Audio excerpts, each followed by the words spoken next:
As someone who was raised in a small storefront church on the south side of Chicago, may my grandfather, the Reverend James E. Eccles, who's now an ancestor, rest in peace and power. Whenever I felt burdened, my grandfather would sing a song we very often sang in church: "Weeping may endure for a night, but joy comes in the morning." Weeping may endure for a night, but joy comes in the morning. Joy has not come. Joy has not come because my heart is heavy with grief. It grieves for the 1,200 Israeli civilians who were heinously murdered by Hamas on October 7th. It grieves for the 240 hostages still held by Hamas and their families. And it grieves for the over 11,000 Palestinian civilians killed by the Israeli military in the weeks since, nearly half of whom are children. Joy has not come in the morning because the loss of life we have seen in a mere 5 weeks is overwhelming, devastating, incomprehensible. Entire generations of Palestinian families erased entirely. Again, vengeance is not a foreign policy doctrine. Yes. Right. Hospitals bombed, electricity shut off, food, fuel, and medicine dwindling, clean drinking water essentially non-existent. I stood at this podium 3 weeks ago to mourn the 1,100 Palestinian children killed by Israeli bombs. Today, that number is nearly 5 times higher. Children. I am haunted by the words and the images of the Palestinian children in Gaza who convened their own press conference in English so that you would not misunderstand their desperate appeals to live. They said, "We want to live.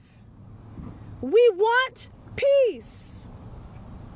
It has been children in this society, and what a damning commentary that our children are always having to make appeals for their lives, from March for Our Lives, to the children of Tigray, to the children of Soweto, to the children of Gaza,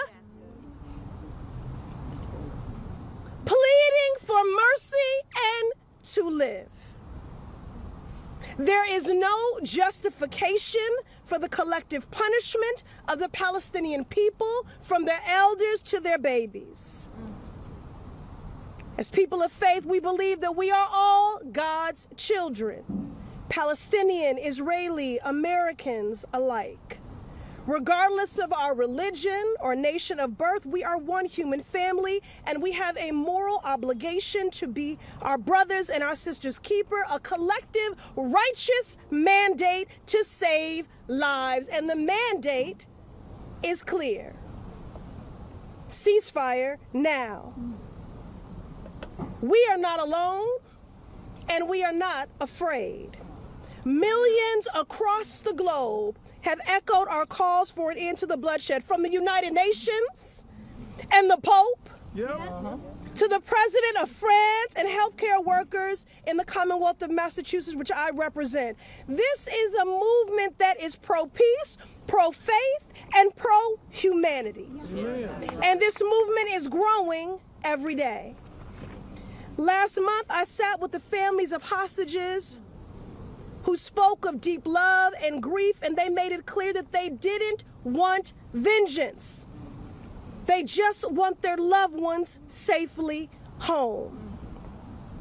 Ceasefire now. Every action taken by policymakers in this moment should be in pursuit of peace, not an escalation of violence and bloodshed. The United States cannot allow the Israeli government to commit war crimes, to violate international law, and to operate with callous disregard for human life. Children are dying, families are crying out for survival, and our shared humanity is in danger.